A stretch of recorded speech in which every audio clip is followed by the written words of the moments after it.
सबसे महत्वपूर्ण है ट्रीटमेंट, ट्रैकिंग, टेस्टिंग को हम लोगों ने बढ़ाया है, ट्रैकिंग ठीक से कर रहे हैं। और जो मैंने कहा कि पटना का एनएमसीएच और गया का एनएमसीएच, इस दोनों को फिर से डेडिकेटेड कोविड हॉस्पिटल बनाने का निर्णय हुआ है और वहां तुरंत निर्देश करके मरीजों को डेडिकेटेड कोविड हॉस्पिटल के रूप में वहां सुविधाएं दी जाएंगी। हालांकि कोविड मरीजों का इलाज वहां हो रहा है, लेकिन पूरी तरीके से उस अस्पताल को डेडिकेटेड कोविड हॉस्पिटल बनाने का निर्णय किया गया है। टेस्टिंग रिपोर्ट्स आने में बहुत लेट हो रहे हैं। कल एनएमसीएच में लोगों ने कहा कि 8-8 दिन तक रिपोर्ट्स नहीं मिल रहे हैं। और हर व्यवस्थाओं में यदि कहीं भी कोई त्रुटि, जैसे आपको जानकारी दे रहे हैं, तो हर व्यवस्थाओं को तुरंत चुस्त दुरुस्त करने का प्रयास हम सब लोग वारफुट लेवल पे कर रहे हैं।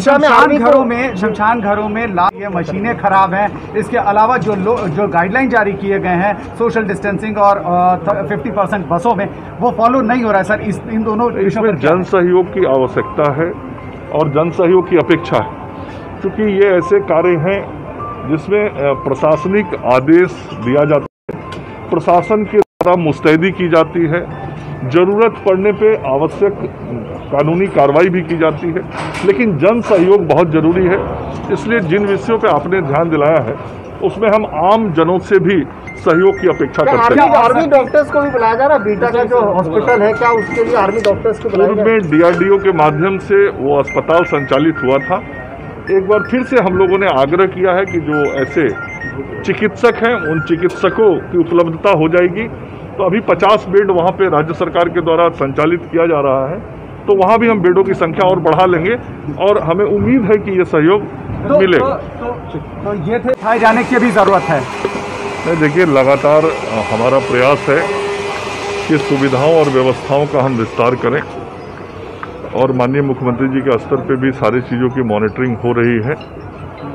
आप देख रहे होंगे कि विभिन्न मेडिकल कॉलेज हॉस्पिटल्स में बेड्स की संख्या बढ़ाई जा रही है और आज हम लोगों ने निर्णय किया है कि ये जो आईजीआईएमएस है, इस आईजीआईएमएस में भी आज से 50 बेड कोविड पेशेंट के लिए डेडिकेटेड होगा और उसका पूरा एंट्री पॉइंट और सारा सिस्टम अलग से होगा, जो आप देख रहे होंगे।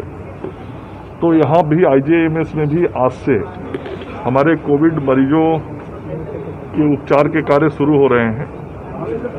साथ ही जो कैंसर इंस्टीट्यूट बना है, वहाँ जो बेड हमारे खाली लगभग 100 बेड के वहाँ पे अगले 2 से 3 दिनों में वहाँ पर भी कोविड के मरीजों को रखने और उनके इलाज की समुचित व्यवस्था शुरू कर दी जाएगी। और जो आवश्यक उपकरण चाहिए, आप देख रहे होंगे, आवश्यक उपकरणों को भी मंगाया जा रहा है। जो वेंटिलेटर ऐसे महत्वपूर्ण उपकरण है, सारे को इंस्टॉल कराया जा रहा है। तो अगले 2-3 दिनों में वहाँ भी अतिरिक्त 100 और बेडों पे यहाँ सुविधा दी जाएगी। इसके अतिरिक्त पटना के एनएमसीएच और गया के Anugrah Narayan medical college hospital, इन दोनों अस्पतालों को प्रधान सचिव को हमने निर्देशित किया है, दोनों अस्पतालों को डेडिकेटेड कोविड हॉस्पिटल के रूप में चिन्हित करके वहाँ पे कोविड मरीजों का इलाज शीघ्र शुरू